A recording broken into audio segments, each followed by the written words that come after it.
भगवत गीता का मर्म भगवत गीता में ही व्यक्त है। यह इस प्रकार है, यदि हमें किसी औषधि विशेष का सेवन करना हो तो उस पर लिखे निर्देशों का पालन करना होता है। हम मनमाने ढंग से या मित्र की सलाह से औषधि नहीं ले सकते। इसका सेवन लिखे हुए निर्देशों के अनुसार या चिकित्सक के निर्देशानुसार करना होता है। इसी प्रकार भगवत गीता को इसके वक्ता द्वारा दिए गए निर्देशानुसार ही ग्रहण या स्वीकार करना चाहिए। भगवत गीता के वक्ता भगवान श्री कृष्ण हैं। भगवत गीता के प्रत्येक पृष्ठ पर उनका उल्लेख भगवान के रूप में हुआ है। निसंदेह भगवान शब्द कभी कभी किसी भी अत्यंत शक्तिशाली व्यक्ति या किसी शक्तिशाली देवता के लिए प्रयुक्त होता है, और यहाँ पर भगवान शब्द निश्चित रूप से भगवान श्री कृष्ण को एक महान व्यक्तित्व वाला बताता है। किंतु साथ ही हमें यह जानना होगा कि भगवान श्री कृष्ण पूर्ण पुरुषोत्तम भगवान है। जैसे कि शंकराचार्य, रामानुजाचार्य, मध्वाचार्य, निम्बार्क, स्वामी श्री चैतन्य महाप्रभु तथा भारत के वैदिक ज्ञान के अन्य विद्वान आचार्यों ने पुष्टि की है। भगवान ने भी स्वयं भगवत गीता में अपने मर्म पुरुषोत्तम भगवान कहा है, और ब्रह्मा संहिता में तथा अन्य पुराणों में विशेषतया श्रीमद् भगवत गीता में भागवत पुराण के नाम से विख्यात है। वे इसी रूप में स्वीकार किए गए हैं।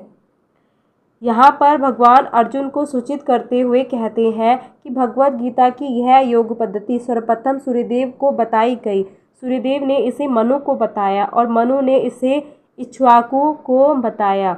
इस प्रकार गुरु परंपरा द्वारा यह योग पद्धति एक वक्ता से दूसरे वक्ता तक पहुँचती रही, लेकिन कालांतर में यह छिन्न भिन्न हो गई। फलस्वरूप भगवान को इसे फिर से बताना पड़ रहा है, इस बार अर्जुन को कुरुक्षेत्र के युद्ध स्थल में।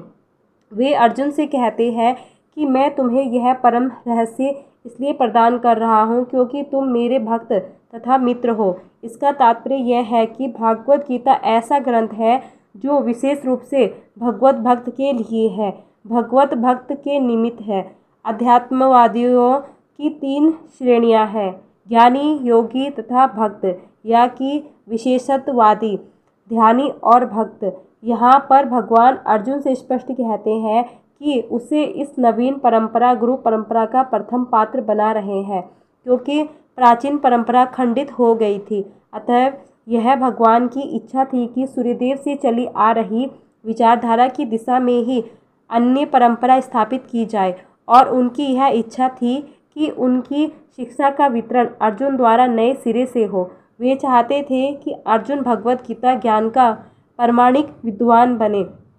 हम देखते हैं कि भगवत गीता का उपदेश अर्जुन को विशेष रूप से दिया गया, क्योंकि अर्जुन भगवान का भक्त, प्रत्यक्ष शिष्य तथा घनिष्ठ मित्र था।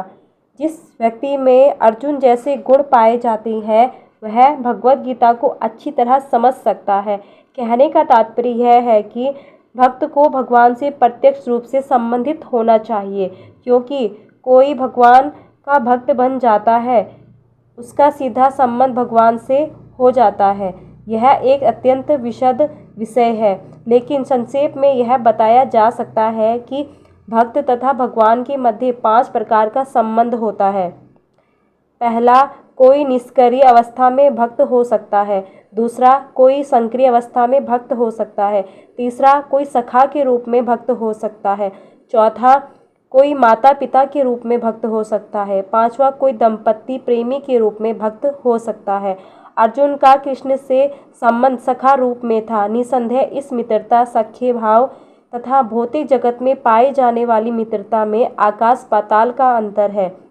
यह दिव्य मित्रता है जो हर किसी को प्राप्त नहीं हो सकती। निसंदेह प्रत्येक व्यक्ति का भगवान से सीधा संबंध होता है, और यह संबंध भक्ति की पूर्णता से ही जागृत होता है। किंतु जीवन की वर्तमान अवस्था में हमने न केवल भगवान को भुला दिया, अपितु हम भगवान के साथ अपने साक्षात संबंध को भी भूल चुके हैं। लाखों करोड़ों जीवों में से प्रत्येक जीव का भगवान के साथ नित्य विशिष्ट संबंध है। यह स्वरूप कहलाता है। भक्ति योग की प्रक्रिया द्वारा यह स्वरूप जागृत किया जा सकता है, तब यह अवस्था स्वरूप सिद्धि कहलाती है। यह स्वरूप की अर्थात स्वाभाविक या मूलभूत स्थिति की पूर्णता कहलाती है। अर्जुन भक्त था और वह भगवान के संपर्क में मित्र रूप में था।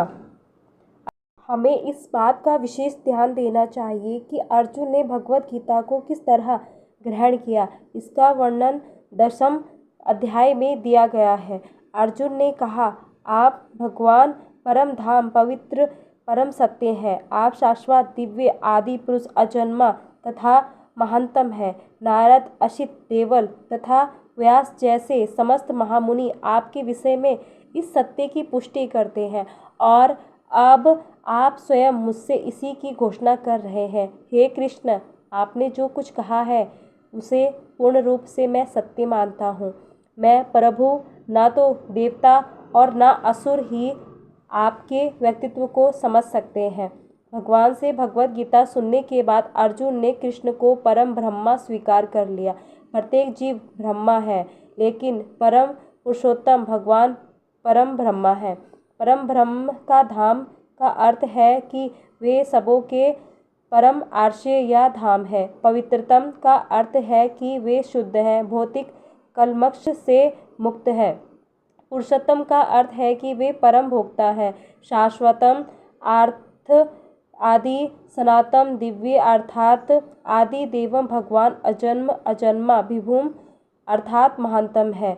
कोई यह सोच सकता है कि क्योंकि कृष्ण अर्जुन के मित्र थे, अर्जुन यह सब चाटुकारिता के रूप में कह रहा था, लेकिन अर्जुन भगवत गीता के पाठकों के मन में इस प्रकार के संदेह को दूर करने के लिए अगले श्लोक में इस प्रशंसा की पुष्टि करता है, जब वह कहता है कि कृष्ण को मैं ही नहीं भगवान मानता, बल्कि अब नारद, असित, देवल तथा व्यासदेव जैसे महान पुरुष भी भगवान स्वीकार करते हैं। ये सब महापुरुष हैं जो समस्त आचार्यों द्वारा स्वीकृत वैदिक ज्ञान का वितरण प्रचार करते हैं। अतएव अर्जुन श्री कृष्ण से कहता है कि वे जो कुछ भी कहते हैं उसे वह पूर्ण सत्य मानता है। आप जो कुछ कहते हैं उसे मैं सत्य मानता हूँ। अर्जुन यह भी कहता है कि भगवान के व्यक्तित्व को समझ पाना बहुत कठिन है, यहाँ तक कि बड़े बड़े देवता भी उन्हें नहीं समझ पाते। मानव मात्र भक्त बने बिना भगवान श्री कृष्ण को कैसे समझ सकता है। भगवत गीता को भक्ति भाव से ग्रहण करना चाहिए। किसी को यह नहीं सोचना चाहिए कि कृष्ण के तुल्य है, न ही यह सोचना चाहिए कि कृष्ण सामान्य पुरुष हैं, एक महान व्यक्तित्व के स्वामी हैं। भगवान श्री कृष्ण साक्षात पुरुषोत्तम भगवान हैं। अतएव भगवत गीता की कथानुसार या भगवत गीता को समझने अनुसार प्रयत्न करने वाले अर्जुन की कथानुसार हमें सिद्धांत रूप से कम इतना तो स्वीकार कर लेना चाहिए कि श्री कृष्ण भगवान हैं, और उसी विनीत भाव से हम भगवत गीता को समझ सकते हैं। जब तक कोई भगवत गीता का पाठ विनम्र भाव से नहीं करता है, तब तक उसे समझ पाना अत्यंत कठिन है, क्योंकि यह एक बहुत बड़ा महान रहस्य है। दोस्तों, ये है भगवत गीता का पहला अध्याय, जिसमें आपके जीवन से जुड़ी हर समस्याओं का समाधान आपको भगवत गीता में मिलता है, श्री कृष्ण के रूप में। श्री कृष्ण स्वयं भगवत गीता के माध्यम से आप सभी के जीवन में आप सभी की कठिनाइयों को दूर करने का प्रयास करते हैं, तो इसे हमेशा ध्यान से सुनिएगा। राधे राधे।